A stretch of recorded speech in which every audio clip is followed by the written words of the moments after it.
ये दोस्तों, this is Mukesh. एक व्यूवर है जिन्होंने मुझसे पूछा है, सर कीप, पुट और प्लेस में इन तीनों वर्ब में क्या डिफरेंसेस है, कहाँ पर हम लोग यूज करेंगे कीप, कहाँ पर पुट और कहाँ पर place. So let me tell you. Before going further, I wanna request you, if you are new here, so please subscribe my channel and hit the bell icon so that you will get my every notification on time. Guys, अब बात करते हैं पहले keep की। इन तीनों का हिंदी होता रखना। कीप का मीनिंग होता रखना, पुट मीन्स भी रखना, प्लेस मतलब भी रखना होता है। तो कहाँ पर इन तीनों का यूज किया जाए, तीनों का यूज अलग अलग है। मान के चलिए मैं आपको कहूँगा कि किताब को टेबल पर रख दो, ठीक है। तो किताब को टेबल पर रख दो।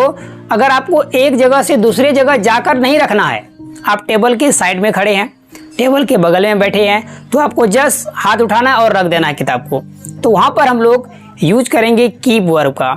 यदि आपको एक जगह से दूसरे जगह जा करके रखना है कोई सामान, तो वहाँ पर हम लोग वर्ब यूज करेंगे पुट का, ठीक है। पुट का यूज करेंगे। अगर जा करके रखना हो तो सिर्फ जहाँ पर आप हैं वहीं से रख देंगे तो कीप वर्ब का यूज करेंगे, और जाके रखेंगे तो पुट वर्ब का यूज करेंगे। और प्लेस का यूज किया जाता है कोई ऐसा भारी सामान जिसको एक बार अगर फिक्स कर देंगे तो वो कई महीनों तक या सालों तक वही फिक्स रहेगा। जैसे कि मान लो हम अलमीरा रखते हैं या बेड रखते हैं, बेडशीट नहीं बेड रखते हैं, और फ्रिज वगैरह रखते हैं, तो एक जगह सेट कर देते हैं तो कई महीनों तक वहीं सेट रहता है। तो इसके लिए हम लोग रखने के लिए प्लेस वर्ब का यूज करते हैं। एग्जाम्पल्स लेते हैं ताकि आपको ज़्यादा बेटर में समझ में आए। तो आज का पहला सेंटेंस है, मोबाइल को टेबल पर रख दो। अगर आप टेबल के पास है तो क्या बोलिएगा आप? Keep the mobile on the table, keep the mobile on the table. यदि आपको जाकर रखना हो तो बोलेंगे put the mobile on the table.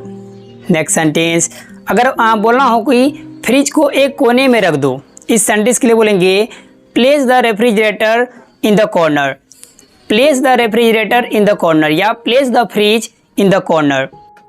Next sentence, अलमारी को इधर रखो, इस सेंटेंस के लिए बोलेंगे place the almirah here, place the almirah here. Next sentence, किताब को उस रूम में रख दो, इस सेंटेंस के लिए बोलेंगे put the book in that room, put the book in that room, क्योंकि उस रूम में जाकर रखना होगा। हे गाइज, इसी जुड़े मैं आपको 3 सेंटेंसेस देता हूँ, इसको ट्रांसलेट कीजिए, ऐड कीजिए कमेंट बॉक्स में। If you make any mistake then I will correct it.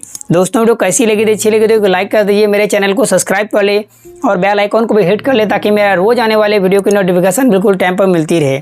Thanks for watching friends, and do not forget to share this video.